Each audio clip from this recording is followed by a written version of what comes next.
What's up, dude? What's going on? Good morning, everybody. Good morning, Nick. Good morning, world. Happy Monday. We're back. We're back. And it's been 2 weeks since we've seen you, believe it or not. It's been a while.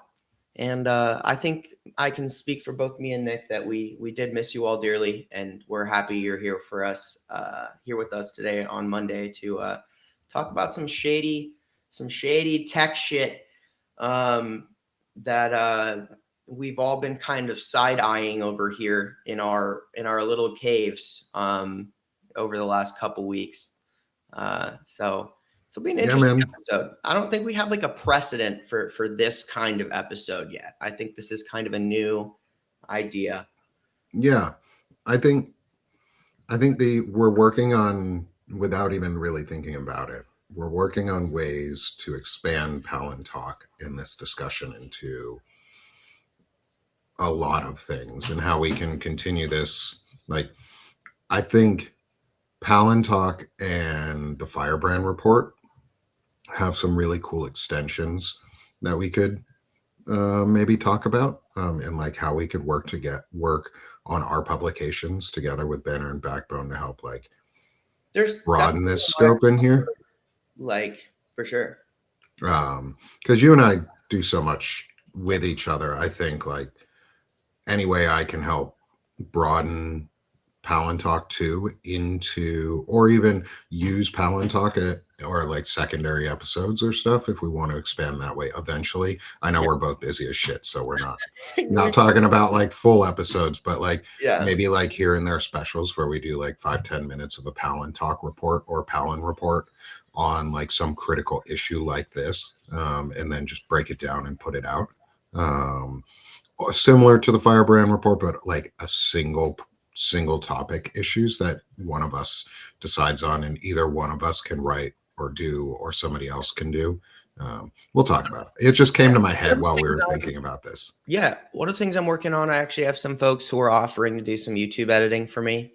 Dude, fuck yeah, that's awesome. So hopefully down the line, what can happen is embedded in a post, you get a clean edited YouTube video that takes all of our rambling, makes all the rambling go away, and makes us sound really coherent and smart about a lot of these things. So that's always an ultimate long-term goal, is finding how to find people that are willing to sacrifice their time to the new journalism gods. Just to be clear, we're not gods. I'm not having some egomaniac. No epiphany today. Yeah, no today. I'm not. But in general, I think that the more folks that can come in and help us out. But there's like lots of things we're trying to do. Like, oh yeah, just have patience. We have lots of I keep saying we have lots of aspirations, but less plans. Okay, so the plans need to catch up with the aspirations, and then you'll start to see it. Well, on the sick of this shit side, let me do a quick. Got plans. I got a lot. Well, not only plans. I have things that we just finished. Two things actually today that we can talk about on one Banner and Backbone specific, one Sick of This Shit Publications. First, Sick of This Shit Publications launched our shop this weekend. Nice. So we have a merch store, man. I'll drop the link in the chat if anyone wants it. There's a 20% discount on the link if you go to the URL specifically. And it's in my show notes on Sick of This Shit Publications. So during this first week, come get 20% off. We've got merch for Chronically Illing Out and Notes of the Week, which is Walter and I for Notes of the Week. And it's fun. It's got our profile pictures on the back and a really cool shirt design that my a close friend drew the design for us. And it's really awesome. So that's really cool on the Sick of This Shit side. That's shop.sickofthisshitpublications.com if you want to go there with discount code SOTS20. But I'll put any of that information. You can find that on my other publication side. For the Banner and Backbone side, I'm going to add a QR code here as well, which is going to be for our new website on the Banner and Backbone side. Thanks in so much for our friend Courtney, who does so much cool work behind the scenes with me and is a huge help to me and this community and what we're doing. And I'm going to put a new link on the show here for Broadbanner. It is the shared network calendar for um, shared network calendar for Banner and Backbone and affiliates. Oh, Shane, I sent you an access request because I did it through the current email that I'm on. Okay, for sure. One. I'll fix it right now. I'm just we're doing this. I have a document that I wanted to just share with Nick. So I'll bear with us while we kind of get ourselves together this morning. But yeah, we're welcoming everyone in. Good morning, everyone. Palantalk here on Banner and Backbone, where we like to talk tech, no fascism. No fascism. Yes. We're working on that. Where we like to talk tech. We're working on the no fascism part. We work on it every we're day. Getting there. That's what we're getting there. Yeah. But today we've got is a special episode we're going to be doing on Ubiquiti, which is an American company, an American technology company that networking technology company founded in 2003 by Robert Pera, is actively participating for the Russians against Ukraine. Yeah. Big time. And we got to talk about it because that shit is way not cool. It's really not cool. It's really not cool. Way not, like, super not cool. It needs to be talked about. And because one, it's illegal as shit, it's sanctioned behavior, and they should not be able to be doing it as an American company. And as Americans, now that we know this, we should impact their bottom line. Like, we can tell you, fuck off. Like, the true religion in America isn't Christianity, it's greed. I agree with Washahad Ali. Green trumps white. Every single time. I like this term. I've started using it rather frequently, and I think it is important. And I think that as I'm trying to articulate the threat that is America to the world, and there's a lot of threats, not just militarily, but I think it's this term of corporate fascism, right? So there's a element of American capitalism, particularly, that is exported. Our corporate model is deeply entwined with fascism. Every time you see a foreign company enter another country's economy, that is a vector for fascism. Geopolitics, particularly international business with American countries, is a form of exporting fascism. An American oil company is likely to have fascists on the board, right? Just let's be on. You don't become a billionaire in America without at least brushing elbows with fascists. And if that's the case, and all the billionaires run the companies, we have to understand that there's some sort of intrinsic link. And you can see in countries where there's American business on large scale, particularly American tech, there's usually a bit more friction. They usually tend to struggle. And it's these big countries, right, that you see this a lot. Like, every country, there's a certain degree of irony to me that the UK is fighting fascism, right? They're fighting fascism. They're getting pressured by this American fascist, techno-fascist billionaire government. But at the same time, the same people handling all of their sensitive government data are the people who are puppeting the United States as techno-fascists, because pretty much every country's defense department in some degree is integrated with Palantir. And my question has always been, why the hell would you use them as opposed to some sort of domestic alternative? Why would you import this? And it's going on, Cheech. Good to have you with us, man. Full credit to Cheech. Ubiquiti was put on both of our plates by Cheech Pravetti. He really does. He'll always send me something. Whenever he sends me an article, I read it. And that's saying something, because I get a lot of articles sent to me, And unfortunately, I don't read all of them, but I make an effort to stop what I'm doing and read what Cheech sends me, because it always sends me down one of these fucking rabbit holes. Yeah. Which happens to be my secret special interest. Not so secret.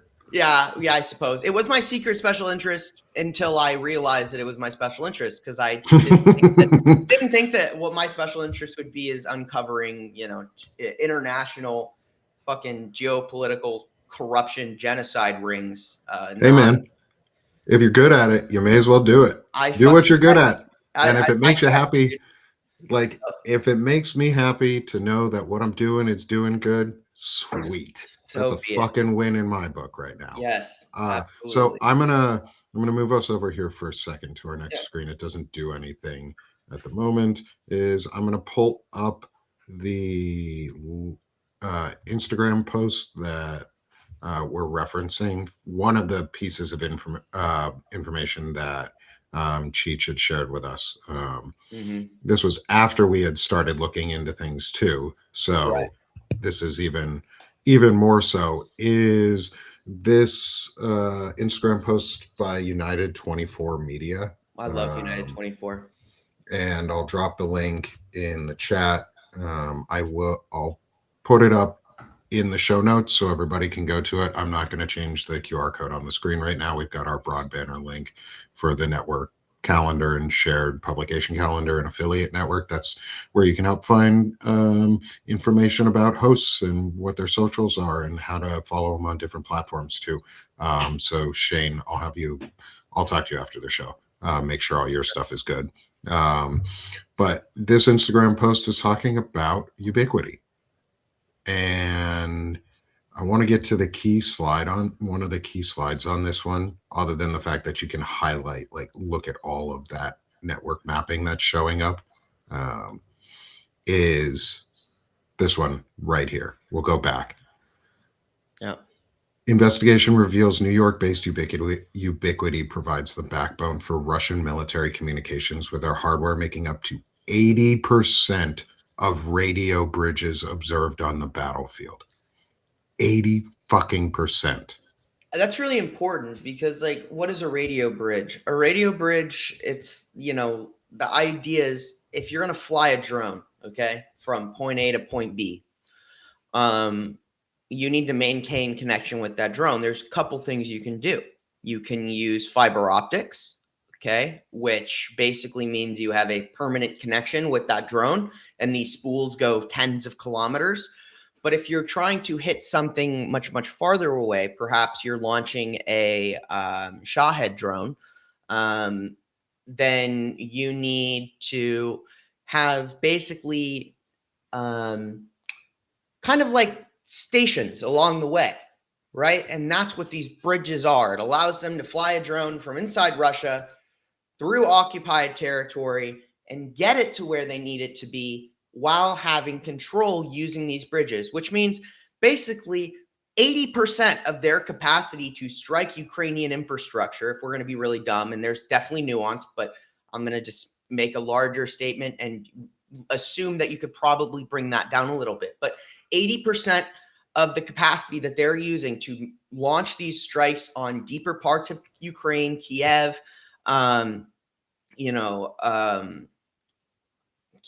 Zaporizhia, these places that are farther in, they are using this tech. This is 100% America, our technology, getting all the way from somewhere in a boardroom in New York. They're reporting profits on the New York Stock Exchange, and that profit is killing Ukrainians. Okay, we can do that. We can say pin, doesn't matter. Direct correlation. Correlation. Causation implies in this one correlation. Like correlation and causation are like exact. The American companies are fueling the death of Ukrainians. Correct. Through tech deals on dark market channels or illicit channels. I don't like the word black market. I feel it's like gray. It's a gray market. Racist as shit. It's a gray market, right? Yeah, like this gray market, or like this illicit market that they do these back channel deals and these illegal actions from Americans are killing Ukrainians because it makes a fucking profit. America's legacy around the world is spreading war and destruction. That's what we're doing. We're spreading war and destruction, and we're doing it wantonly, which means we're just letting it happen. We are encouraging it. We want it. It's just like in the US, the NRA promotes gun sales in the US because it causes killing and more fear, then more people want to buy guns.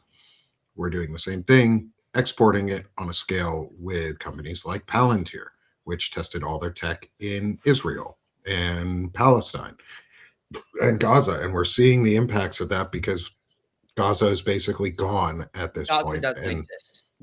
Gaza doesn't exist. And the next step there is they're going to build new Gaza on top of the blood and bones and ashes of a genocided people and pretend that it never fucking happened. That's what they're going to do. Then Russia's trying to do that in Ukraine, which is what they want. Yeah. And we're fueling it. It's true. And you mentioned Gaza, and it's all connected, okay? Because the same people who are facilitating this network, okay, that has allowed them to do what they're doing in Gaza, the people that have driven this, motivated this, the people that I find at every turn, the people who are talking to Bibi, who are saying this, that are also getting these deals to change. I always point to this one. I did reporting on it a couple times, but there was a bunch of APCs Israel was going to sell. Okay. They put them up. I brought the receipts. I put the straight up order that they put up to the international community saying, we're going to sell these troop transports as is. They meet with Steve Witkoff a week after that happened. They pull it off the market within a week of meeting with Witkoff, and all of those were turned into bombs that were used to level high rises in Gaza that were in areas that they want to build things for Gaza Riviera. Okay, so these people that I can tie here, they're also part of this network. At least it appears that way. That is creating this gray market that is allowing for this to happen. And there's a couple big players, I think, in this Ubiquiti network. But before we go any farther, Nick, I mean, is there anything that, like, for context, we want to make sure that we provide people in a larger story, as we've been looking at this? Because I have a tendency to run away, so I want to make sure that I don't leave anything out.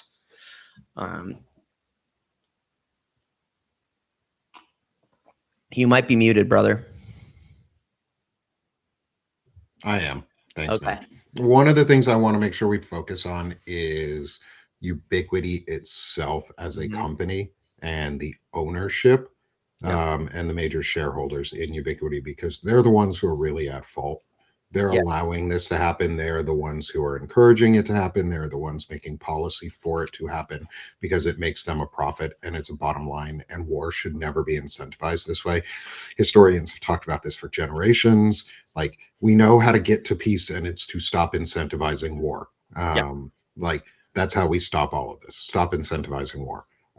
So we need to talk about the folks who are at large in this.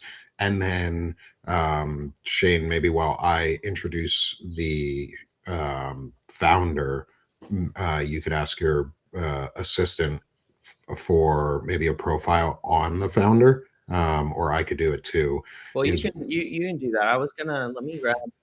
Ubiquiti is, I want to introduce Ubiquiti itself.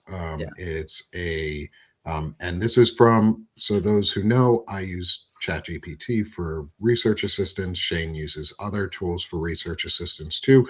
AI is great for research assistance. It's great for compiling data and information, and I will be fully transparent on what we use and so how we use it.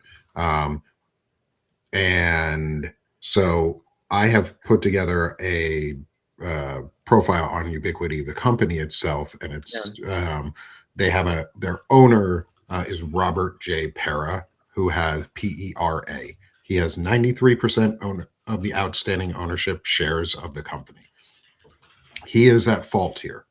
It is his fucking problem that Ubiquiti is selling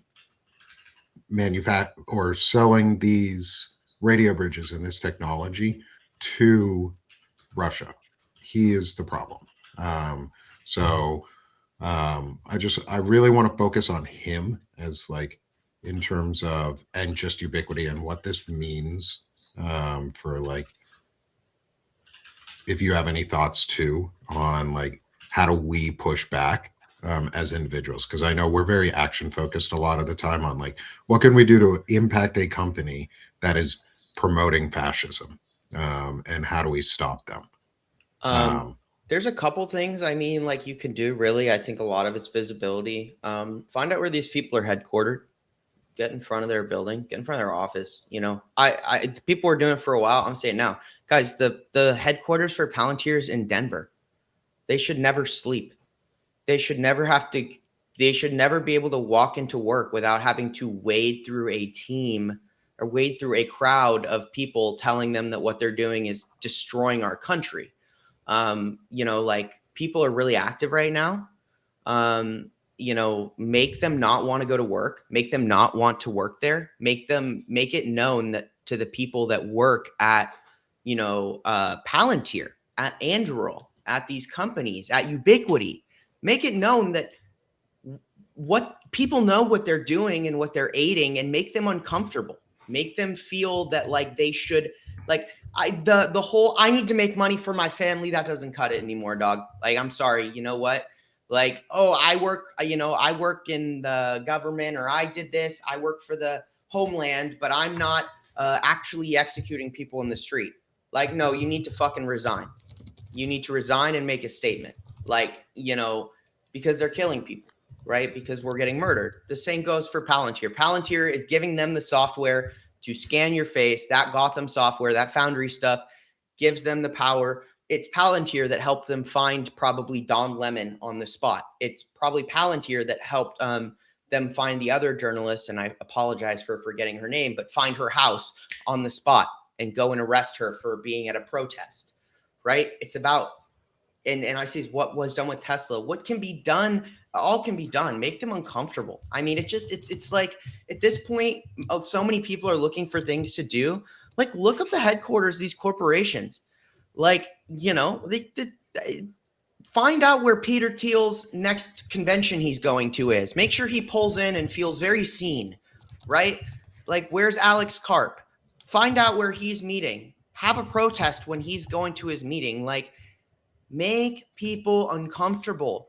Like, you don't get to go and work for Meta and not and people have to let you know that, hey, we know you're working for Meta, and Meta is part of what's killing our country. Like, you know, your labor is important. If you're an engineer at one of these places, like if you manage an entire fucking platform, like if you do all the debugging for, you know, Meta's Facebook stuff, like your job is more influential than like someone in our government, right? Like, I was making the joke, oh yeah, Zuckerberg's the secretary of Meta. And then, you know, you have the secretary of NVIDIA, who's the CEO of NVIDIA, right? Like, it's like the line has blurred so significantly, and they've done this so well, masterfully. They just held all these meetings with the White House and CEOs, and they did this across 2025 to the point where now nobody really even questions the fact that the White House is directly liaising. The president and corporate CEOs are directly liaising on policy, meaning that these companies are getting direct access to the president of the United States. This has never, ever been a thing. This should never be okay. You have this is beyond fucked up, right? Like, the fact that it probably, if this is what it looks like, that Trump is at least somewhat aware, at minimum, Kushner, Witkoff, the people building the network, are minimum at some way aware of, you know, all of this. I think that we have more power in this area than we think, because all of these companies are supported by an army of abused, exploited, very smart people who I think are also kind of worked into, and you did this more than me, Nick, but I think they're worked into like a fugue. Like, they never take breaks. They're constantly looking at their screen, and it's just, this is what they do. That's the climate, that's the environment. It's the 10x 100x mentality that they talk about in the tech world, where like only those that will dedicate themselves entirely to the situation that or the work that they're doing are valuable. And that's how they see value for everyone. Like that's how these tech folks see value for anyone, is if you're not a 10xer, you're just there, you're just a peon. Right. But if you're in a field where you are a 10xer and you pay attention to shit, I was. If you're in a field where where you're a 10xer and you are paying attention to what's going on, it would behoove you to make it known at work how you feel. If you are an invaluable member of a team and you cannot be immediately replaced, and you are aware of what's going on and you work at one of these companies, you need to make it your fucking business. Yeah. You need to make it your goddamn business nowadays, because we're going through fascism. Dude, if you're in a tech job, you probably have a pretty good retirement that you could pull from for a little while. You have a 401k. I know you do, because all of the big tech companies offer them and you put in money into them. I fucking know, because I had one. Use that shit. Yeah. Now is the time, because if you don't fucking use it now, you won't get to use it later, because it'll be gone. It won't be there when fascism takes over. No. When fascism takes over and your CEO decides to parcel out a different part of the country into its own little technocracy, you won't get your retirement. Yeah. They're not so fucking use it now to fight for something good. If you have the ability to stop working for a company that is actively providing support to fascism, do it. You work for I know people say, oh, but I'm going to lose my job. Yeah, you're fucking going to lose it anyway. Use your power for good. Do something with it. Like, speak out. Speak out. Now is the time to speak out. Yeah. Be a whistleblower. If you're an executive, if you're an executive, go to the fucking better press. make your goddamn fucking business. This better be your fucking business, is that fascism is taking over and that you are allowing your tech companies to fund the murder of innocent Ukrainian civilians. Yeah. They're killing civilians in Ukraine. They're killing civilians in Palestine, in Gaza. They're killing civilians all around the world in global conflicts. The U.S. corporate greed is funding all of it. Corporate fascism is destroying. Corporate fascism is here. Yeah. We are the solution. If you work at one of these companies, you need to put it upon yourself to protest peacefully and patriotically by putting your fucking job on the line. Yeah. Use that 401k that you have. Take the tax hit. Take that shit out. Take a long-term leave of absence. If you're in the middle of a big project, quit. Fuck yeah. If you're in the middle of a huge fucking project and you're the fucking lead for that project, quit. And you have a fucking 401k that's up the wazoo and you can take your retirement for a year, 2, 4, the rest of your fucking life because you have $500,000 already set aside, you can cut down on the rest of your budget for a little while to help fix America. Yeah. White collar Americans need to be, or blue collar Americans, whatever they are. It's white collar Americans. White collar Americans need Americans are need to feel this too personally. Yes. You need to take it upon yourself to act in solidarity and support of others. It cannot just be the labor unions and the labor community and the nurses and the teachers who are unions. It has to be tech, because tech is the fucking problem. Correct. And so before we go any further, because I'm getting riled up, this is great. I feel really good today. I have to add some fire to when you're done though. Okay, good. I want to introduce y'all real quick to who Robert Pera is, who is the founder and majority owner of Ubiquiti. Robert Pera is also the, let's see here. He also owns the Memphis Grizzlies. Yep. So interesting. Here I'm going to make a very specific statement about this. Okay. encourage the players to boycott. Yeah. As a fan, do not boycott the players. Do not boycott the players of the Grizzlies. Do not boycott the athletes who are just playing a game. Encourage them to speak out more, use their platforms, because when athletes start pushing back, that will encourage other celebrities to continue to do more. It's just like when Billie Eilish put out so much fucking money, other celebrities will follow her because she's going to shame the shit out of them and she's going to write songs about it and they're going to be #1 hits and they're going to feel even worse and she's going to donate all that money back anyway. Yeah. So she don't shame the players. Yeah. Shame the owner, the ownership, and encourage the players to boycott in whatever way they can and support the players when they do. If they are, say, not the high tier player who makes millions a year, who makes only 100,000 or 150 or whatever it is, low end of the spectrum for a player, support those folks because they're the ones who are there for the communities. Most of those players support the shit out of their communities. So don't hurt the players, hurt the organization, hurt the person who owns it, Robert Parra. He owns Memphis Grizzlies and Ubiquiti, and he's destroying the world. Anyway, Shane, you wanted to add some firepower. Yeah, look, white collar Americans, okay? The only reason that anything is still fucking moving, okay? There's not enough billionaires to drive the whole economy. It's you. You're still spending. That's it. No one else is fucking spending. Okay? Everyone else is out of money at this point. If you're below white collar, they are no longer spending on luxuries. They're actually at that point, they're just racking up credit card debt. All right? I understand being afraid of losing what you have, but like Nick said, it's not going to fucking last. Like, guys, fascism is here in mass. Like, there's only so much time before your money even matters. Because if they destroy the dollar, your 401k doesn't matter anyway. Okay? Like, what they're doing will destroy the dollar. The world is actively diversifying away from America. Actively doing it. Carney said the middle powers need to diversify away from America. America has not provided value short of technology and information and services for decades now.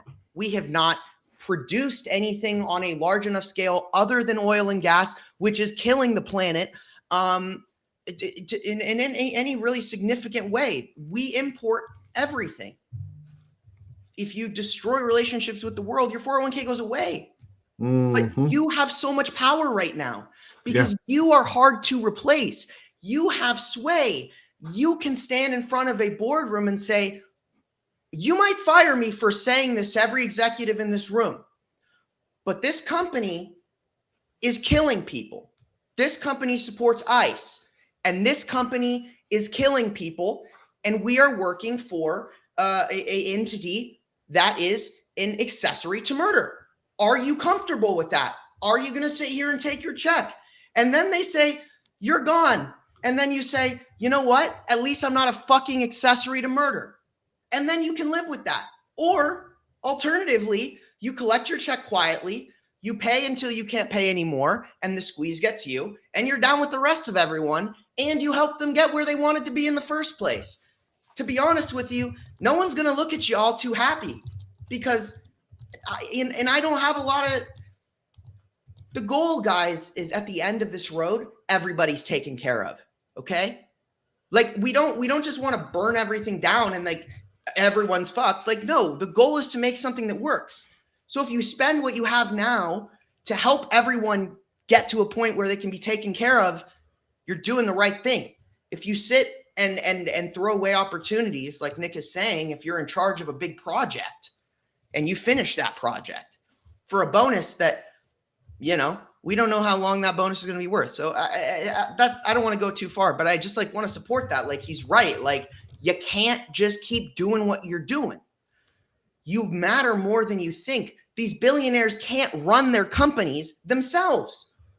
They are dependent on exploiting smart people who are willing to kind of keep their head down to not feel financially stressed, because that is the American model itself, is out of fear of poverty and homelessness.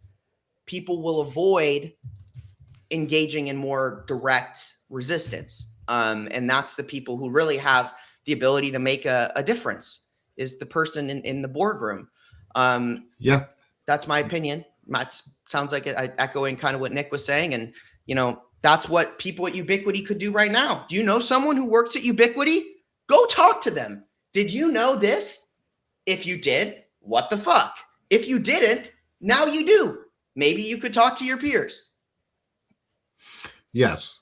And this is also where we take the opportunity to then have to pressure our representatives and our congressional members to sanction folks like Turkey, to force changes on U.S. policy towards Turkey. That's a public opinion policy position that we can take as Americans and say, we think it's wrong that American companies are actively funding and supporting the death of Ukrainians or the death of others around the world using Turkey as a distribution mechanism. We could stop that if enough people do not like that idea.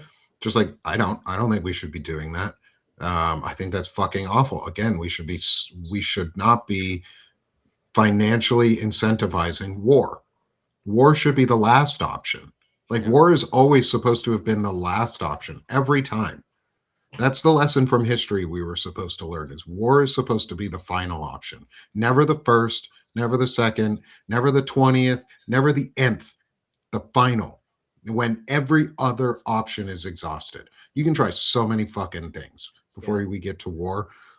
Part of stopping that and stopping the incentivization of war is hurting some of these companies and reminding our representatives and our senators that we need to apply real sanctions against both the country and the company that is involved.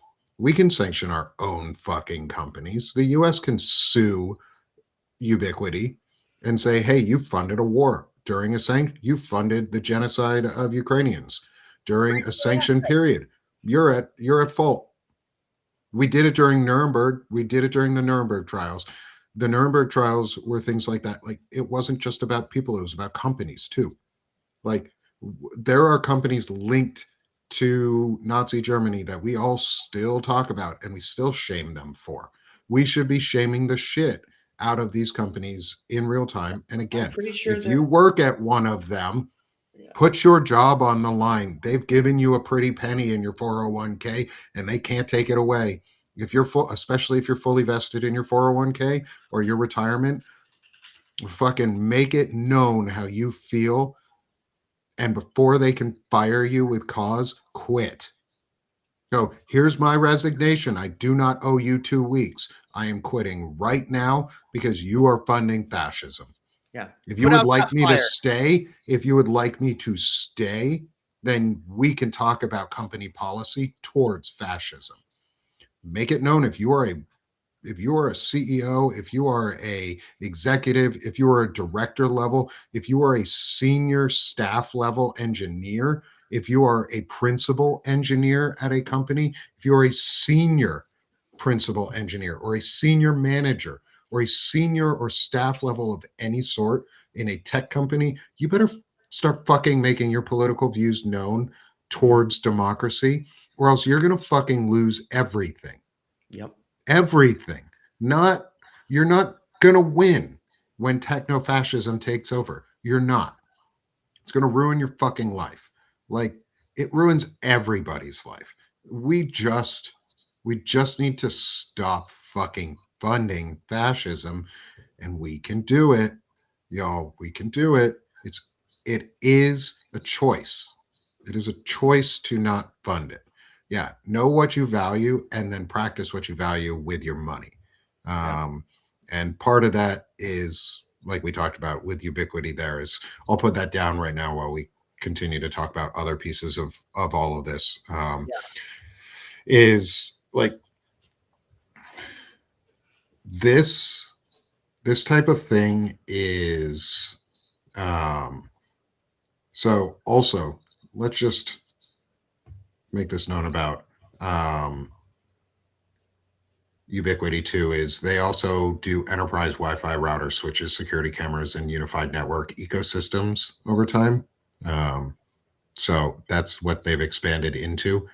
Just so you know, security cameras are on that list, which is the tech state in the US where they want to profile and follow everybody. So this is part of that same internal uh, tracking Big Brother network that we talk about with Palantir and Project Gotham and the internal Foundry. databases.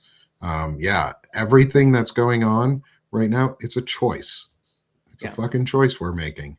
And we're Yeah. making a I want bad to one. add this too while we're talking about this. Guys, if you have a TikTok account, you need to go and delete that right now. That is now, TikTok is now officially a Larry Ellison company. Larry Ellison owns Oracle. Larry Ellison is Paramount Skydance. That data is going to certainly be handed over to Palantir. If there was any, things in the way, now they're gone. Go delete your TikTok. Delete it. Delete your account, not the app, but physically go and delete your account and then uninstall the app. It's sad, it sucks, but one of the most important things, and encourage others, if they're going to take over an application, people need to leave en masse. If they are able to just take a massive social media platform and people just fucking stay and choose to get surveilled because they're too lazy to go find somewhere else to get their information or to go on their socials, give them shit for that. And say, so what? You're going to sell everything, all your information to the government because you're too lazy to go and find another app? Like, go move on and tell people if you're on TikTok and there's big creators, be like, why are you still here? Where else can I go to watch you? I don't feel comfortable being surveilled by the government. Like, push those creators to do something because, I get it, but you also have control over that. Like, you can make a statement by deleting your TikTok that makes a statement. Say you want to spend billions of dollars, hundreds of billions of dollars to acquire this platform to use to spread your propaganda and filter things, then we'll leave. And then you just spend $100 billion on something that's not going to work on us. These things make an impact. Yeah, and Courtney makes a good point too in the chat, is does it make sense, or asks a good question, does it make sense to download TikTok data first before deleting it? Maybe down the road people's videos that they want to keep can be restored in a safer app. Yeah, absolutely. Sure. I would think so. Like, we have to Content, right? defund fascism and keep your content. Like, we should be able to own our own things. We should be able to own our life. The one thing that like the crypto sphere has created that is positive is the idea of an NFT, which is the non-fungible token where it can't be stolen and it is your unique identity on the internet where you own your own data and it is yours. Like, that type of thing, that's cool. That's useful. Like, that would be super useful for all of us because it's an encrypted vault that's just yours. That is your place. However, it's also really dangerous because then all your data is in one spot. And if it does get stolen, well, shit, you just lost everything. That said, is yeah, do something. Like, all we're saying is do something. It's gonna hurt. Y'all, I lost a job that was fucking super comfortable. I had a super good life, like super comfortable life. I wasn't worried about money in any way, shape, or form 7, 8 months ago. Like, I, and it's because part of it, I think, is because I was taking a stand on things because I wasn't going with the flow at work. I wasn't listening to the idea of certain things and I didn't think certain choices were right. And I took a stand. And so I was no longer valuable. You have to make a choice. It's a choice. It is like our slogan says on for Palantalk, it's tech, no fascism. You can have both. Yeah. You can have tech with no fascism. Like, that's the choice we're working on making. So if you are a tech worker, this has to impact you as a white collar citizen. Like, we can't rely on just blue collar laborers to do the hard work, because you know what? That's always asking those with less to do more than you. And you'll benefit. You And will you'll benefit. fucking benefit from it. Yeah, You that's will fucked up. benefit, because you know what part of my demand is at the end of this is a wealth minimum and a wealth maximum, which everyone benefits from, Yes. because that's a guaranteed pension that pays you for life. The hypocrisy of the white collar America, which is a lot of white people, is that it's again, we want freedom for me, but we don't really care about thee. And tech, you are the white collar Americans who are desperately in need to do the things. I'm not saying do anything illegal, and I never would. I think peacefully and patriotic. Well, I will not advocate for illegal actions that are especially the ones that are dangerous and would cause any harm to anybody, unless it's financial harm or legal harm for fascists. I don't care about them. They can go fuck themselves. Yeah. Don't cause harm to those. Don't punch down is what I'm saying when you are doing like community support and community and like trying to save democracy. Punching down to save democracy is demanding that blue collar workers do the work that white collar workers need to be doing. Yeah. That means white middle class, upper middle class Americans, white upper middle class Americans, Indian middle class or upper class middle Americans, Asian upper class middle Americans. You better step the fuck up right now, because you're right now part of the category of white. You've all been included into that group by law. Like they basically by law said you're equivalent to white. You better fucking act like you care, because people are hurting, and it cannot just be blue collar laborers, non-union members. If you want a society where you actually can retire, you better start advocating for it, because right to work is part of fascism. Right to work is corporate fascism. Right to work laws guarantee that you have the right to be fired and work at the privilege of one person. Yeah. Sounds a lot like slavery to me. It is slavery. It's You're bonds of slavery. Yeah. So you need to treat it like such, tech workers.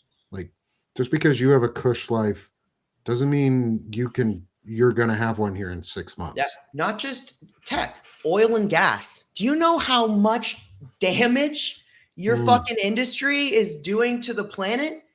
This is where you have an opportunity to stand up and do something. Okay. You have an opportunity to be courageous, to do something, right? Like, if you know that something is going on, if you know a deal is happening that can get that you can attach, what if you don't quit your job? What if you leak something to the press? What if you leak a document? Okay. What if you help get people insight into these companies? Like, maybe somebody can maybe you record a fucking board meeting, okay? Like, someone was super courageous. They were able to leak a board meeting with Peter Thiel and all these people. And it was one of the biggest breakthroughs that we've seen with, Peter Thiel and insight for folks in general into what he's talking about. If you have the power to fucking record a board meeting and just drop it, do it. Like, fucking have some fucking courage. Do some Here's shit. another example. I used to work at Amazon like years ago, not for a long time now. During the time that I worked at Amazon, my entire division at Alexa was shut down. Right before that all happened, when they fired like 20, like it was like 20,000 of us. It was after COVID. There was leaked audio of executives talking about employees just as numbers and laughing about them getting fired. Yep. And somebody leaked it and put it on fucking LinkedIn and tagged the executives in it. Boom. Boom. You know who got fired? All of them. Not the guy who leaked it. The fucking executive. Not the guy who leaked it, but the executives. Have some fucking courage. When things are illegal in your company happening and HR doesn't want to do anything about it, be a whistleblower. Leak that shit. Leak Now it. is the age to do it. You could do it anonymously too, man. Like That's what I'm saying. make a fucking anonymous email account, y'all. Just like make a Gmail account, make a Proton Mail account that's anonymous, that like nobody knows it's attached to you. Just put a name on there that's comment, dude. like Joe Schmo. Like make Joe Schmo the most popular name on the internet who fucking leaks information. Who they gonna find? Joe Schmo? Yeah. Dude, you know what? Use a VPN, use a Surfshark. Like, go if you don't even know this shit. I guarantee you, you know someone who is very interested in tech and back end and how they know how to get all this shit. Okay, like just the knowledge that they have on how to do these things is a boon out of the mind of the experts. Okay, that exist that created that tech. If you think that Elon Musk sat down and designed that fucking rocket, you're out of your goddamn mind. Okay. Yeah. If you think that Peter Thiel was the guy who built the back end for Maven, the defense integration system that now runs all of our fucking weaponry in the Pentagon, you're wrong. He didn't do it. They exploit other people. Like this power, this whole dynamic. It's like they want you to think they can fire you and replace you with AI. They can't. Okay. They can't replace coders with AI. Okay, they won't do it. No, not in the least. I used to do software engineering as a job full time 7 months ago. So and the stuff hasn't improved enough yet to fix it. I spent more time fixing the code that AI would produce for me than I would have done writing it myself. To let that and it wasn't hard code either. No. Like the stuff isn't ready. And Schmo is spelled SCHMOE. Joe Schmo. Yeah. It's interesting. Or Joe Cool. You just do the Snoopy Joe Cool. Like make your profile icon Snoopy with the glasses and name yourself Joe Cool. Yeah. And then everybody can be Joe Cool on the internet. Your profile picture should just be a really zoomed in picture of like The Rock. Just like his face really big. And then you can be Joe Schmo, and the Rock or John Cena. Like he's invisible, so nobody knows who John Cena really is. John Cena could leak all this information. Like it could be John Cena. Like you don't know. That's the beauty of the internet. Joe Camel, like who? Yeah, be someone nefarious from the past. Like like the Marlboro Man or something is leaking all this information about oil companies. The Macho Man. The Macho Man. Yeah, like He-Man leaking all this stuff about bro culture from the toxic gym folks, or like Captain Planet leaking stuff about the oil industry and the Planeteers. Like do something fun, y'all. Like make different accounts, go buy URLs. So we've gotten a little off topic on Ubiquiti itself. However, a lot of what we're talking about can be used and applied towards companies like this. Yeah. I think so. This is a solution. Let's say Ubiquiti owns a bunch of URLs. Yeah. Find some similar URLs to Ubiquiti's, buy them, and write a report about Robert Pera. Talk about how just put something out with the Marlboro Man on it or whatever, or like a grizzly bear making fun, and like have it like the grizzly leaks or something, or the grizzly growls or something like that, and just let people post stuff there. Speak out, talk to people who are call the management teams at these companies, or at the Grizzlies, at the Memphis Grizzlies. Call the executives who work there. Ask them about that. If you're in Memphis or you're a big fan of the Grizzlies, call or message the players in encouragement. Again, things like that can break all of this. Ubiquiti, why we're talking about this in this way too, is buy the damn domains. Make it fun. make these, like, you can easily route domains or just buy them and hold them and never use them. Like, just these fun little things you can do. Like, I know someone who owns smegalomaniac.com, which is going to be a Stephen Miller fan site.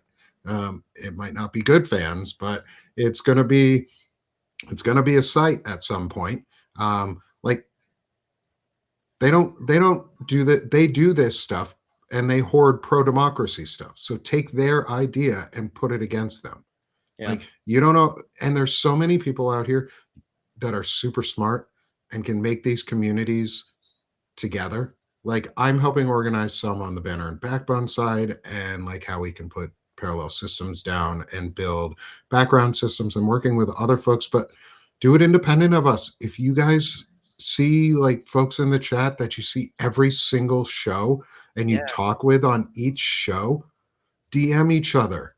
Unless you don't want to be DM'd. Like, that's okay too. I understand some people don't want to be DM'd. But like, but I do want to make sure we talk about that. Like, make sure to reach out to each other. Make the communities that you want. With all of you here, I bet you there's at least 5 software engineers in the crowd, and 1 or 2 program or project managers and designers who could put together a simple replacement app for TikTok, or could offer up some of these fun sites as like propaganda, or as places for like community knowledge. Like, make these just pop up. That way, when things happen on the internet and you accidentally misspell stuff, like Ubiquiti, make it here's how you stop Ubiquiti from selling. Here's what they're doing in Russia. Here's how we stop what they're doing, and just put a plan of action in their contact stuff. Someone out there, you can do it. I don't have time to do it, but you might. Yeah. Or make time by quitting your job. You want my research? Send me an email. Say, hey, Shane, I want to look into this. Would you send me some PDFs? I'll do it in 5 seconds. Oh, yeah. I would love for someone to look into this, because trust me, like, I did for a while. I was doing the Kushner files and I paused it because I need help. I can't do these 2 things. But one of the things I really want to do is get those finished and have someone who does that, right? So like, there's a lot of things. But if you're just curious about something and you're like, maybe I want to look into this, you message me or Nick, say, hey, I'm curious about this. We'll send you a file. I'll give it to you for free. Information is power. I don't want to hoard this power. I just send us a message. Say, I'm totally willing to do this behind the scenes. If you don't want credit, you want to be a researcher, look, I got people who've already emailed me that are looking to do that. And I'm working on getting, things that are, I'm working on building the guidelines so that, people can do that. And there's an alignment on what the expectations are. Okay. But trust me, there's a lot of things to look at, and a lot of people who are really good at these things, and I'm sure would be more than willing to kind of help out. So, if you want to know something, if you're like, oh, I wish, I could hear more about this, I think it's important, let us know. We are not, there's no point in hoarding this information, especially when the most important thing is getting all that out. Right. So. Exactly. And what I'm going to do too is I'll drop it in the chat here. There's a form, Google form for anyone you can fill out. That is our feedback and question and support form. And links to a sheet that I can see, and I can forward on any information to Shane. I'm going to give access to Shane so that he has this response form too. Yeah, If anyone has any thoughts, feedback, questions, really wants to try and get in touch with us, we also have the email links that we put into the show notes so that you guys can reach out to us on secure Proton emails that we maintain. And so we'll make sure to add this link, is the feedback link. But yeah, that's our big thing. Before we go on to obviously space talk, which we have not had the chance to blast off into space for a while. However, we know that everybody enjoys being part of that. Oh yeah, we can have American Citizen back for another episode. I think she had some really good information, and that was a really good show. And hopefully, we won't have any tech issues next time. So we will be working on getting American Citizen back. AC is fucking awesome. Yes. Absolutely. Let me get I'll put the QR link up so that it's visible for the Google form for anybody who wants to, like I said, submit questions, feedback, any sort of information, or requests that you guys have as we're doing this. Let us know. So putting up on the screen QR code for our feedback. I'll make sure it comes up when we blast off into space here in a second too. Is Shane, can you control the screen, dude? You should be able to share screen too if you want, instead of having to send all. I know you're sending all the links too, because that helps me after the show, because then I'll just link them in the show. Let's blast off into space, and I'll turn on screen sharing for you, or the screen, so that we can start talking space today. So, hey y'all, it's fucking space talk. We're blasting off. We're getting away from the shit. We're getting out of here. We're getting off this earth. We're leaving Robert Pera and Peter Thiel. Oh, I did find too interesting, before we go too far deep into space, there is at least one mention of Robert Pera in the Epstein files. I have to go into that database. I think what I was going to do, I was going to go in there because it's a database one of these days, just for fun. And I'm just going to go and start typing a shitload of names in there and see. Oh, you should. Absolutely. Absolutely. It's a weird like game of whack-a-mole, or whack-a-pedo is like, I found Mark Cuban has some really close ties to Jeffrey Epstein's best friend and the Jared Kushner ties. Like, of course he does. Eat the billionaires. Eat the billionaires. People. If they're a billionaire, they're part of it. Okay, like that's like it's really like, you don't become a billionaire without knowing Jeffrey Epstein, because the only way to become a billionaire was to know Jeffrey Epstein. Like again, like, it's so important. I think that the conversation becomes not, oh, who did what? It's like, no, the conversation should be, if you're a billionaire, where can I find you in the Epstein files? Okay. Yeah. How many times do you appear in the Epstein files? Yeah. How many times do you appear in the Epstein files? What's your net worth? You're over $1 billion. How much do how much are you in the Epstein files? Because I think whatever Epstein was he part of Mossad? Was he part of some great game to come in and blackmail everyone and control the U.S. government? Maybe.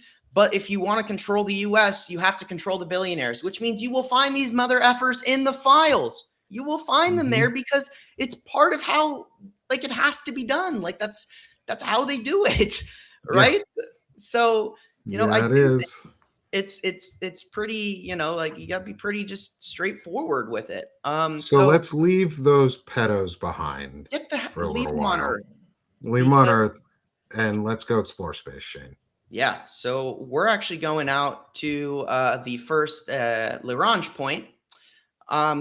So we're past Earth, and we're going to go hang out near the James Webb Space Telescope, because usually space talk comes from, one of the ways I decompress is I will put on an abundance of content about space. And one of the things I came across recently is the ESA Euclid telescope. And this thing is nuts. It's crazy. You're looking at a singular galaxy, right? Look at this beautiful, beautiful spiral galaxy as we zoom in here. And what you can see, what I want to point out behind, and it's the resolution of these pictures, right? Is just absolutely remarkable. I mean, look at these galaxies. These aren't stars, these are galaxies. And you can see just, you have this very intense, star forming region at the center. You've got these giant, nebula, these big gas clouds that are running along the outside. You've got this galaxy here. It looks like another spiral galaxy that's entirely almost 90 degrees on a different plane, where you have this one here that looks like it's kind of somewhere around like maybe a 70 or an 80. But then you have one that's facing us entirely face on in the background here. I mean, these images are just absolutely incredible. Look, another galaxy, another galaxy. These back here, these aren't stars, they're red shifted galaxies. Okay. Like, everything you're looking at on a cosmic scale, what they've achieved with this satellite is just absolutely remarkable. So I want to read to you a little bit about what this image is. And this image was captured 3 days ago, 4 days ago. This is brand new. This is groundbreaking science. This is something we have yet to see as human beings. So this one in particular, Oh, interesting. So this isn't even ESA. So this is coming from Hubble, which makes sense because it doesn't have as much of a zoom. But impressive still, Hubble's very old, and they're able to accomplish this type of imaging. Yeah, the upgrades that they've been able to do to Hubble are pretty Right. amazing. And so this one is the sharpest taken of a galaxy, NGC 7722. It shows the impressive dust lanes that we can see there on the outside. Bands of dusts are not common in they're called lenticular galaxies, and they stand out against the broad, smooth halo of light that typically surrounds them. So this is a unique galaxy in that it looks like this gas cloud. This could be a lot of things. This is probably, I would guess, the extra material that was ejected from the galaxy during the star forming period. When you have these supernovas and these things, in the star formation itself, it will push a lot of this material out. But of course, since the galaxy itself has a lot of gravity, it's not going to fully fly away. It's going to kind of capture this, and it's in some funky orbit, but just absolutely remarkable. And that's just one of these pictures. So I would love to get you guys actually a couple of the ESA Euclid specific images, because there really is just some incredible stuff. So let's see, you have one here from the 28th, and who took this? So ESA CS, this is James Webb, and this galaxy that they have managed to, this is a deep field, right? So the fields are when you see, you start to see, you can zoom in, right? And so if we just zoom out, right? And they managed to discover a new star, new galaxy, it looks like, right over here, right? In this tiny spot here. But, again, it's like you point these out. These are galaxies, right? What we frequently have mistaken for stars. These are not stars. You're looking at galaxies. These are galaxies. And a remarkable fact that I think is just interesting is that there is a lot of these that we're seeing here. Traditionally, they're brighter when you have more stars in a system. So, a lot of these ones that we see, they're not typically your type of solar systems or it's when you have more stars in an area. But if you're looking at like a particular solar system as well, a single star isn't all that common. In fact, it's more than usually there's more suns. There can be up to 7 in a single system, up to 7. Really? And each of those stars is going to have its own local group of planets and all of the things that are around that, right? So, it goes to show, I think a lot of times there's been a long-standing kind of assumption that there's only so much out there that we can even, look at. Like, like I'm not sure if there's there can't be all this life, there's not. And then what happens is this: the better our telescopes get, okay, the better our telescopes get, the more we see behind. And so let's watch this video here. Of This is 6 minutes, but it's out from ESA, the European Space Agency, and they're just And they just said 26 million galaxies. Mhm. Like, that's fucking crazy.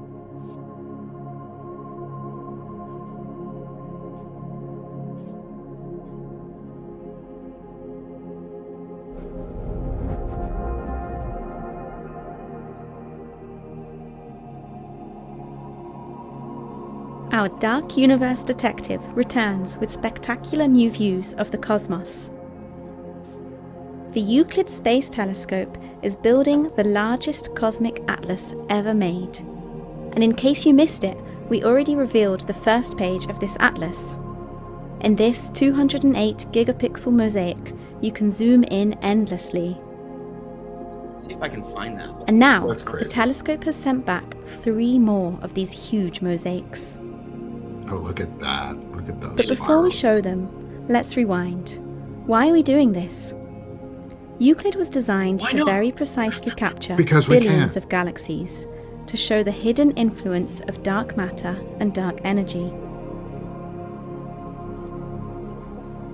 These make up 95% of our cosmos, but we don't know what they are.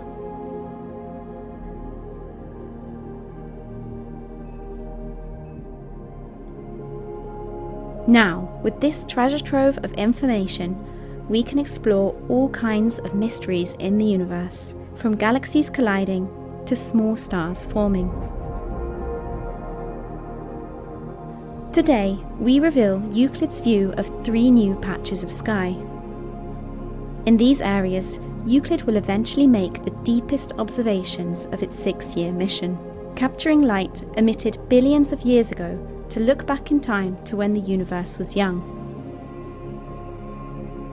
In only one observation of these areas, Euclid already mapped 26 million galaxies, up to 10.5 billion light-years away.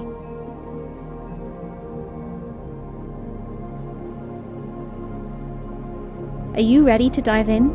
Yeah. Heck yeah, we are. Let's first zoom in to Euclid's deep field north. We pass through clouds, stars, and other objects in our own galaxy first.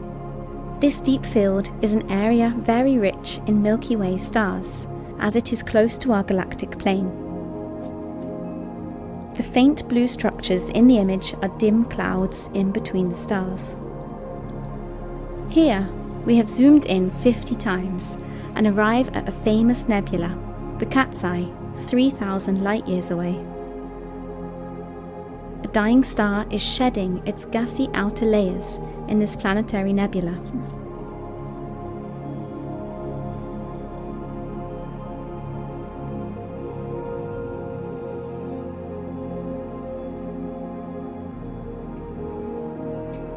In this deep field, we also see many other galaxies, like this barred galaxy, almost 400 million light-years away. Because Euclid is so sensitive and stable, it can... That's like the dinosaurs. Throwback dinosaurs. If the dinosaurs just started going, if they had rockets, they would have probably been able to see that, just started seeing that. That would have just for, right. So the dinosaurs, when they looked up about 400 million light years away, that's probably, they were like, not that it's just crazy. It's just like, again, like time, the scale of time in the universe is just absolutely nuts. It defies comprehension in the way that we would normally comprehend things. It's just so remarkable. Also, there's a great movie with dinosaurs that do go to space. It's called We're Back. It's an animated film, and they are on a time traveling spaceship. Yes. It's so freaking good. One of my favorites.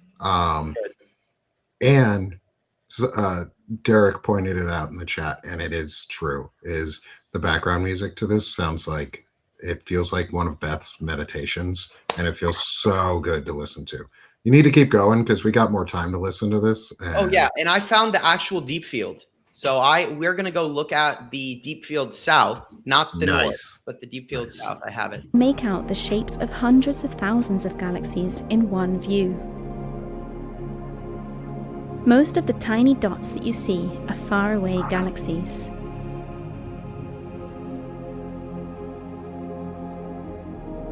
Let's explore Euclid's excellent view of galaxies in one of the other fields revealed today.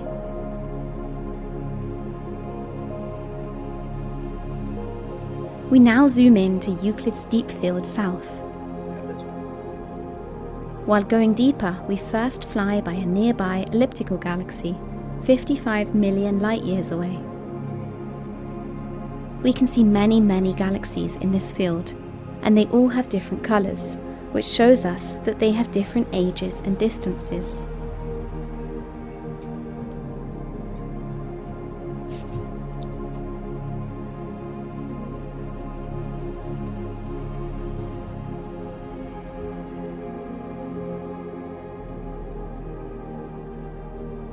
We now arrive at this spectacular wide view of two clusters of galaxies. The clusters are huge and each contain thousands of galaxies. The one we are zooming into now is billions of light years away. We can see the light between the galaxies, light made of stars ripped off from the galaxies, now wandering in intergalactic space. Some lensing here too. Just point that out. When you see this kind of stretching here, this usually is gravitic lensing, right? And I think that's interesting. So as you point out that these are clusters, right? So usually what this means is that whatever's behind this, I'm guessing, I'm not a actual physicist, but I have watched a great many videos about this subject. And usually when you see this, it means there's something of extreme mass in front here. It could be this star. But it's maybe a black hole. Yeah, or black hole, and it's bending this light. And actually, so it looks more bright as it's being bent around this object, and that's lensing. They can use that to see things farther away because it bends that light in that unique way. This field has not been observed yet by other deep sky surveys, so many of these galaxies are yet to be explored. We can clearly see an object here with arcs of light around it. This is a large and massive galaxy bending the light from an object far away behind it, an effect called gravitational lensing. Look at you, Shane, explaining it for her. Pre-explaining the explanation. This is just the beginning. That's funny. I love because it. Euclid can make these enormously detailed maps, we slowly start to see how huge clusters of galaxies are connected to one another along strands of gas and invisible dark matter. This is the cosmic web. Stop yelling at me.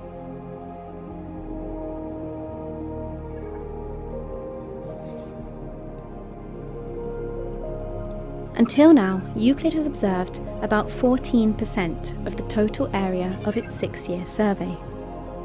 Over the next years, it will cover 1/3 of the sky outside of the Milky Way. Just imagine what's still to come and the secrets that Euclid will unveil about our dark universe.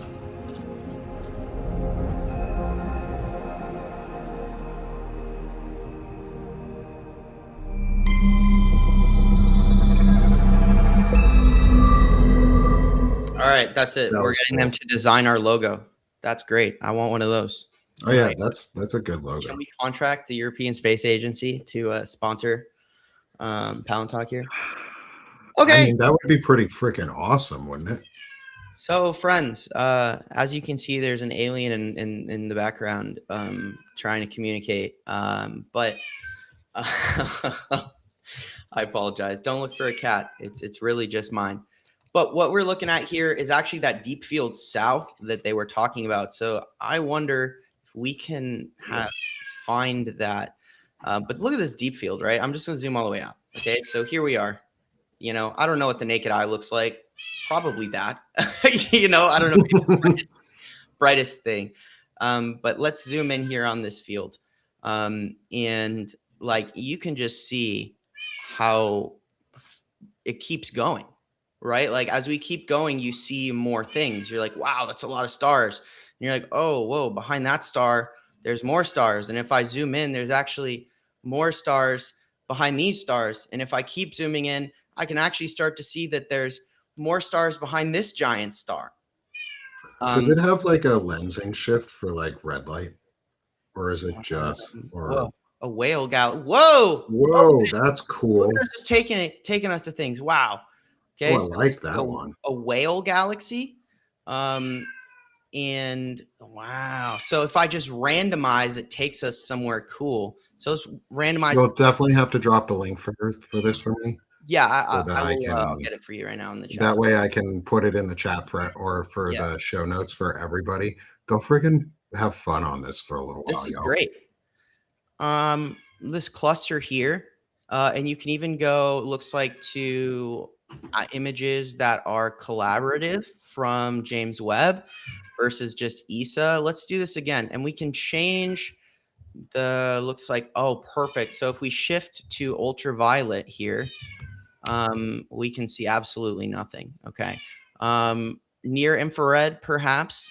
I can still see nothing. What about gamma? Oh, okay. Okay.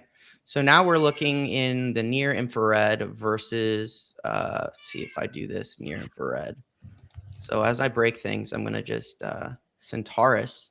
So let's go back to our normal. Let's see if I can just reset this. Okay. There. Whoa. Wow. Look at that thing.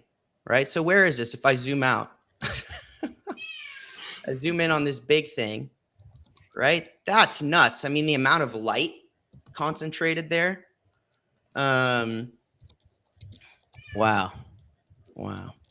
Change the opacity on that. Doesn't do much, but really just amazing. I mean, just incredible. So it's a galaxy in the constellation of Centaurus, 10 to 16 million light years from Earth. It's a lenticular or elliptical galaxy. Wow. Fermi color. Let's see what else we got. We got time for a couple more. Yeah. Here.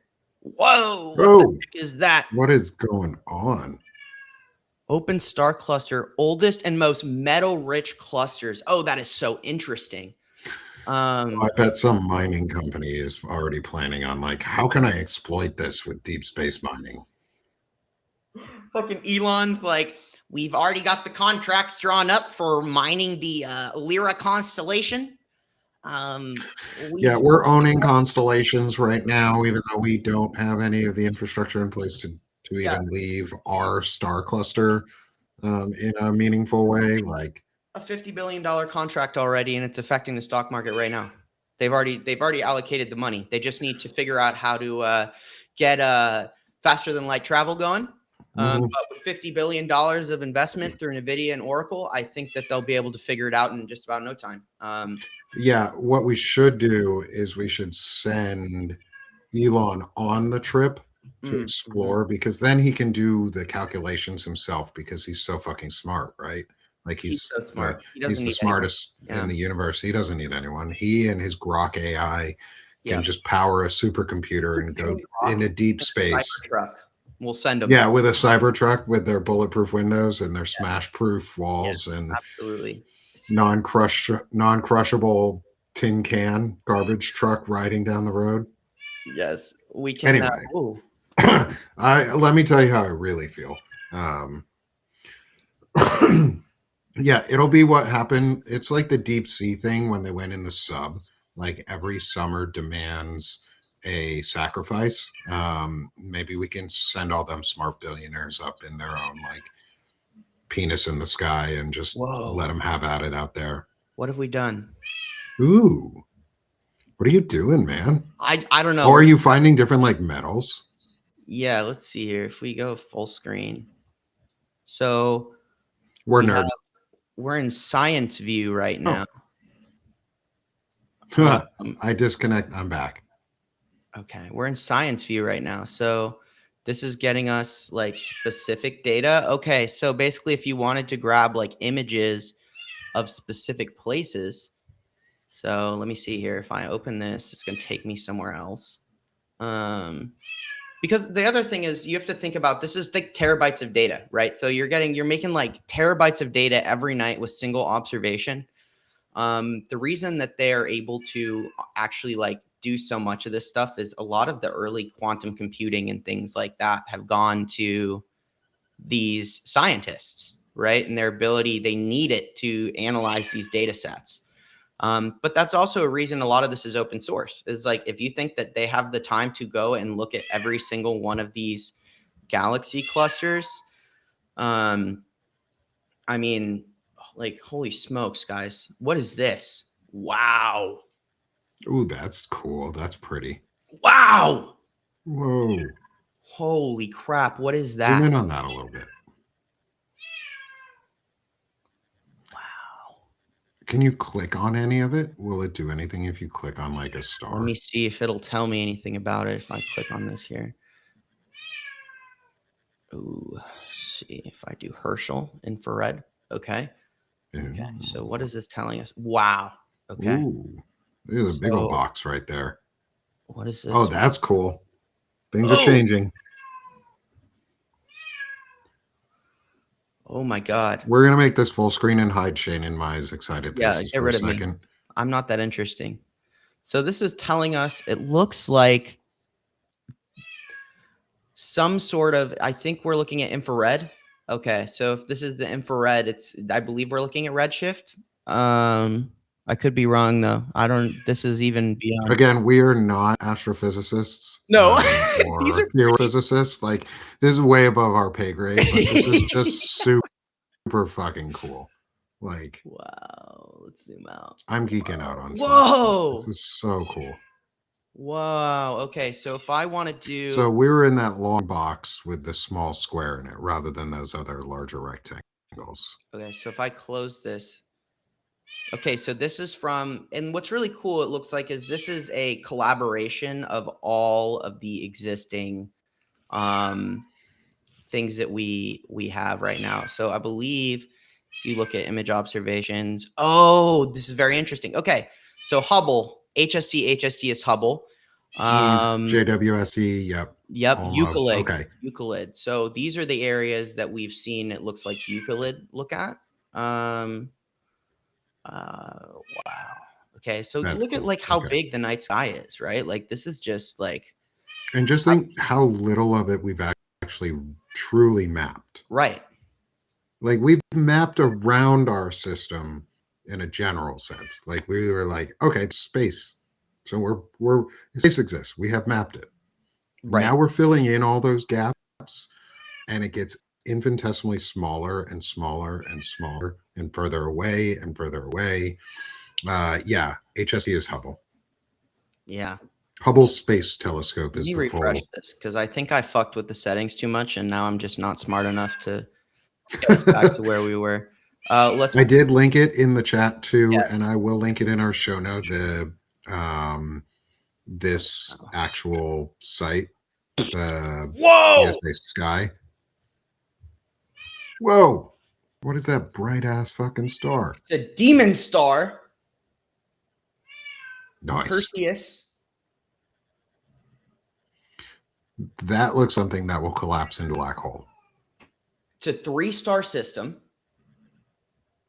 And they're all giant. Wow.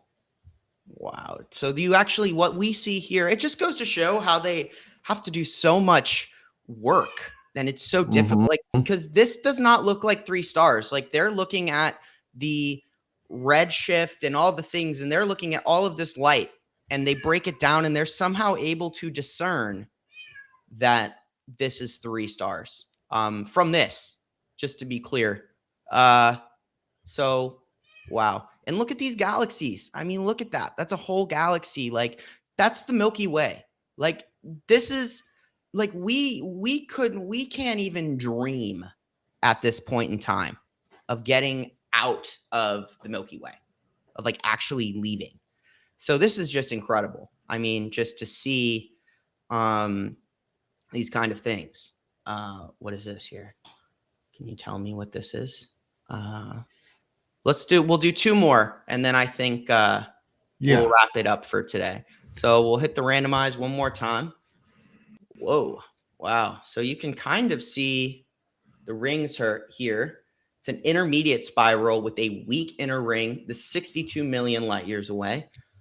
Wow. It's one of the nearest galaxies to Earth. Shane, we have a request to search for Pleiades. I put it in our chat. How do I spell it here? It's in our private chat here on. Okay, cool. Let me do this here. Also, I have a PDF I'm going to share with you after the show about our friend Robert Pera. Oh, lovely. Yeah, I have an epistemic war report that I put together. Thanks in part to a friend in our community, Rachel, who's part of Banner and Backbone, and as well as we're starting to put some of her work out on our publication. Rachel from At This Woman's is really good at helping set up like AI instructions and deep research instructions. And so we're going to have this really cool report from fucking Robert Pera. Oh, that's neat. Oh my. Is that Pleiades? God, that is Pleiades, also known as Messier 45. I had to do a little bit of looking around. Yeah. That's cool. Wow. Wow. Yeah. Look how blue those are. So bright. So like the blue shift compared to, like, zoom out just far enough so you can see some of the other like larger clusters around. Look how blue shifted that light is compared to even like the one, that one on the 3 o'clock, how red shifted that is comparison, or yellow that is. Like, right. And that tells us that it's farther away, right? So the longer it takes light to travel, farther away it is. And this is weird. I don't even know what this is. This might be some sort of imaging thing, or is there some massive weird band? Is this like a galaxy from like a side? I don't know. But what's interesting, and just a little fun fact, the big thing about Euclid, one of the things that it's meant to do is to study dark matter. And the way they can do that is by looking at these large structures and trying to understand exactly how the way they're structured is how what that can tell us about dark matter, because they do believe that dark matter has and interacts with gravity. And the most recent theory I've heard, I think, is very interesting, and I could see this, is that under gravity, it acts almost as a filament that allows these larger systems to be connected. So, and it's with these kind of high resolution images where they can start to look at the interactions, because light does react to gravity, right? So it's very interesting if I look at this and, I don't know if this is gas or what, but like if you're looking at how the the gravitic interactions, right, between these large stars, right? And it's just like these are closer, but these go farther back. I mean, it's just wow. I mean, that was a great shout out. Let's look right here. Yeah, Derek, thank you for that. Yeah. That note in the comments. Appreciate it, friend. Wow. Right now, we're going through that flying turtle in the sky in space and just swimming through space right now. Yeah, just look at that one, right? So that's got to be closer, right? So it's like the better. Wow. And you know what this is? Ooh. So this is what I think this is a supernova remnant, right? So if you kind of draw in the middle here, you see all of this stuff, right? So it looks to me like you had a supernova, and all of this is ejected matter. And interesting fact, it's supernovas that give us stars, because wow. I could do this all day. Wow. it's these supernovas, right? When a star, it gets heavier and heavier and heavier. That's how we get our metals and all these things. And these supernovas explode. It sends all of this material out. And without supernovas and these first stars, we wouldn't have rocky planets, because all of those heavier elements that are required to make these rocky planets are located, are sourced from these supernovas. But I mean, wow. I mean, this is some of these areas too. You can tell that something, imaged this that was very different. But wow. I mean, you can see this whole area was really under some kind of survey. And you have these things, like those look, I don't know. I don't think know what that is. those can't be real stellar bodies. I think they're super. I think they're outlines of something. Unless they are, but that is insane. I mean, but I don't know, dude. The universe is crazy. We know nothing. Yeah, there's so much shit in the universe. Who are we to say that's not what's happening? I think this is a great place to end, because man. Let's just zoom in here. So from all the way out here, we see this, and it looks like you have a very dense star forming region. But let's just keep zooming in to infinity and beyond. Because behind these stars, there's more. There's more and more and more, and we can zoom all the way out. And maybe, just maybe, someday, we'll see what's behind this star right here. But when that day comes, there better not be any fascism in America. That's all I have to say. Yeah. We can beat that. I think if we can take a picture, as you can see, she finally found her way over here after I did not. What happened to my background? Yeah. So there you go, friends. I hope you enjoyed our little road trip through the cosmos. Because I did. Yeah. I did tremendously. So I hope you did as well. So as we come back to Earth, and as we come back and sit down back in our chairs, and remember that we do have things we have to fight for, so that we can continue learning all this cool science. Because if we go back into war and everybody regresses technologically or civilizationally or socially, then we lose the ability to do this amazing work.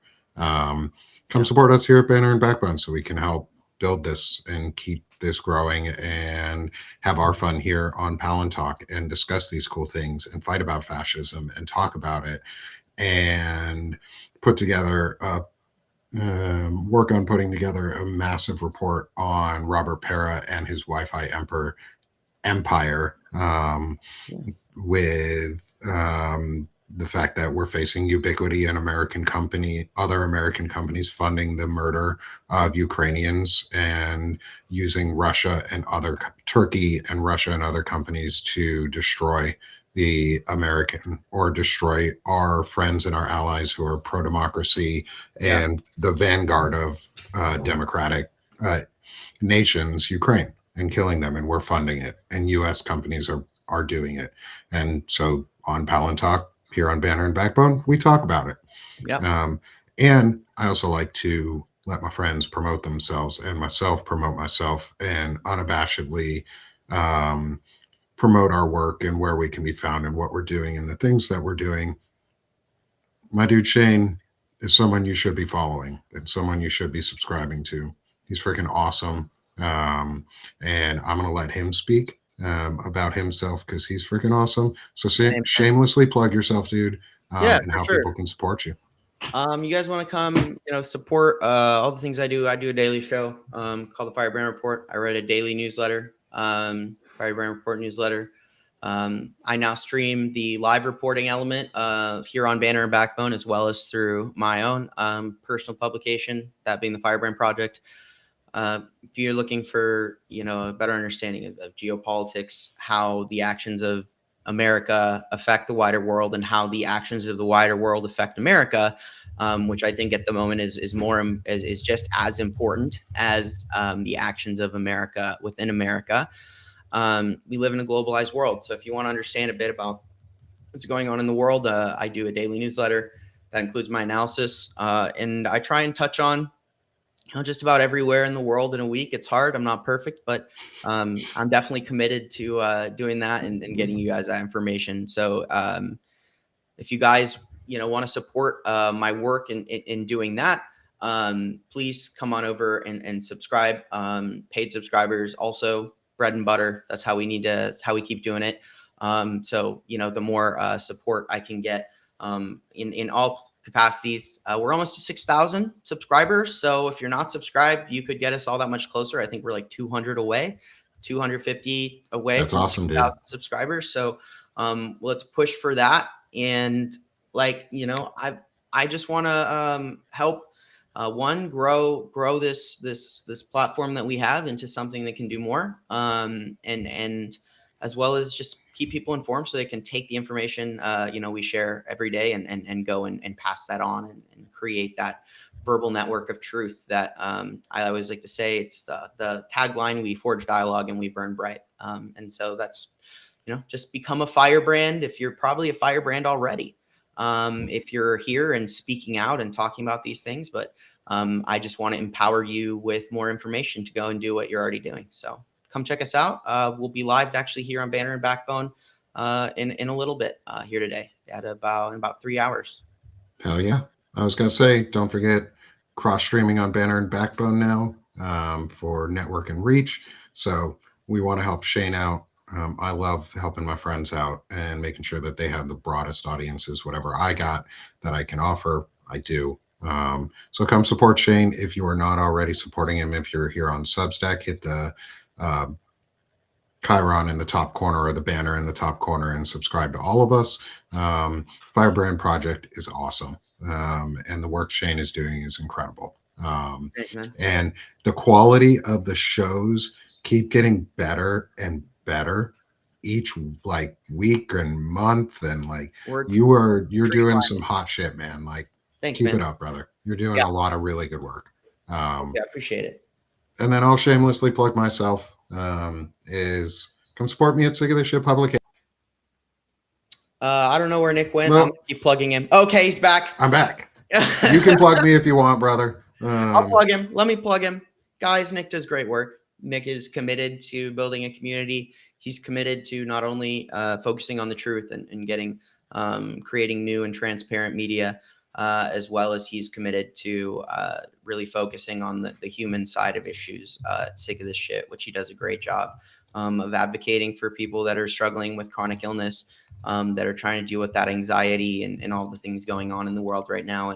And not only is he providing a platform for truth, as well as one for empathy, understanding, and really highlighting what is good, the good part of being human, and how to fight the bad part of being human. So support Nick in all of his endeavors, because he is my friend. Personally, I'm selfish. You should support my friend, but also he's doing the right thing and he deserves your support. Thanks, man. I appreciate that. And appreciate that to Shane's mom, who's always in the audience, and Shane's dad, who are always in the audience. You guys are freaking awesome. Yeah, you guys raised a good kid. He's become a really good young man that I've seen, and I appreciate his support and friendship. And it's only through all of this, Sick of This Shit Publications introduced me. Christina, one of our mutual fans, introduced us. Mutual subscriber introduced both to us together. I don't forget these things. These are big parts of how we got to where we are now. And yeah, support me at Sick of This Shit Publications. We're doing chronic illness discussions, masculinity discussions, specifically around intelligent masculinity. Shane has been an interviewee already, and he's actually going to interview me at the end of this month. Yes. For the final episode of the initial set of intelligent masculinity shows. That one's going to continue on. I really like that series. I think they're incredible discussions, and they can fuel endless articles of writing about men and what it's like to be good men, and who these good men are, and who people should be following and listening to. That's my thing over there. I try and uplift. I had my mom on this morning for my chronic illness show. Nice. And because she's a retired licensed school psychologist, and we were talking about COVID and the impacts of COVID-19 on child development and the different anxieties and social and disorders associated with that. And it's incredible. It was such a fun show. Also, we launched a store for Sick of This Shit publications. So go to shop.sickofthisshitpublications.com. That's shop.sickofthisshitpublications.com. And you can order from the store. We've got some cool new merch. And I'm going to be working to quickly expand it in other areas too, for other merch stores, for our friends. If Shane would like to host merch on the Sick of This Shit shop in his own dedicated section, I would be glad to let him do that. Oh, yeah. We'll definitely do things like that, so we can help each other. Like, that's what we're here for. Sick of This Shit Publications is community. Oh, hey, Christina, thanks for introducing Shane and I. You're awesome, friend. We just shouted you out a couple moments ago. So thanks for introducing us a while back. You're one of the reasons we're here. You're one of the reasons we've been able to do this. And again, come support us here on Banner and Backbone. We're making a co-op network space that's going to change the game for everyone. That's what we're doing, and we're making it easier for creators. We're making a space that's good for creators and for the community, and we're working hard to ensure that that democracy thrives, that people come first, and that dignity is ahead of things. And like we always say here on Palantalk, we like tech. No fascism. Thanks, y'all. Have a great day, and we'll see you next week.